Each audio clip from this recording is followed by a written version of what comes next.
பிதா குமாரன் பரிசுத்தாவின் பேராலே ஆமென். கிறிஸ்துவுக்குள் மிகவும் பிரியமானவர்களே, பரிசுத்தமான ஓய்வு நாளை காணச்சிதா ஆண்டவருக்கு நாம் நன்றி சொல்வோம். இந்த நாளையும் கூட ஆண்டவர் நமக்கு உணர்த்திய இறை வார்த்தை, இன்னும் உன்னுடைய வாழ்க்கை பாவத்திலே சிக்கிக் கொண்டு இருக்கின்றதா?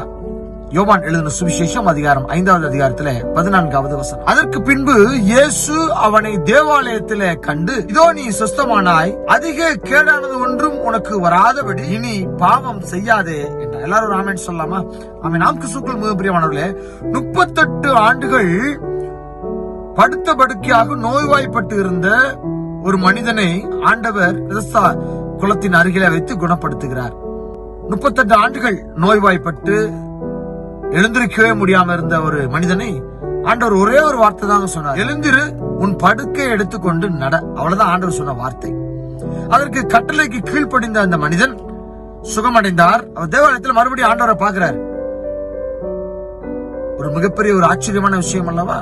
சுகமடைந்த மனிதன் ஆண்டவரை தேடுவது மிகவும் ஆச்சரியமான விஷயம். என்னங்க எப்படி சொல்றீங்க கேட்கலாம். ஆமா, நிறைய பேரையும் நன்மைகளை பெற்றுக் கொள்கிறோம், ஆனால் அதை மறந்து விடுகிறோம். என்ன செஞ்சார் ஆண்டவர் சொல்லிடுறோம், அப்படித்தானே? ஆனால் இந்த மனிதர் தேவாலயத்திற்கு சென்று அங்க ஆண்டவரை பாக்குறாரு. அப்ப ஏசப்பா சொல்றாரு, கேடானது ஒன்றும் உனக்கு வராதபடி இனி பாவம் செய்யாதே. அப்ப பாவம் செய்கிறதுனால நமக்கு கேடு உண்டாகும் என்று சொல்லி இங்க குறிப்புணர்த்துகிறார் ஆண்டவர். பாவம் செய்வதனால நோய்வாய்ப்படுவோம், பாவம் செய்வதனாலே நமக்கு மரணத்துக்கு ஏதுவான சூழ்நிலைகள் உருவாகும். அது உண்மைதாங்க. அதனால ஆண்டவர் சொல்ற, அதிக கேடானது ஒன்றும் உனக்கு வராதபடி இனி பாவம் செய்யாதே. அப்ப ஒரு விடுதலை கொடுத்துட்டாரு. அந்த விடுதலை நம்ம பெற்றுக்கொண்டு விட்டோம். அப்ப நம்ம பாவம் செய்யாமல் வாழத்தான் நம்ம அழைக்கப்பட்டிருக்கிறோம். ஆண்டவரை மறந்து வாழ அழைக்கப்படவில்லை. கிறிஸ்துவுக்குள் மிக பிரியமானவர்களே, அந்த இறை சிந்தனையை ஆண்டவர் நம் மனதில இன்று அதை விதைக்க ஆசைப்படுகிறார்.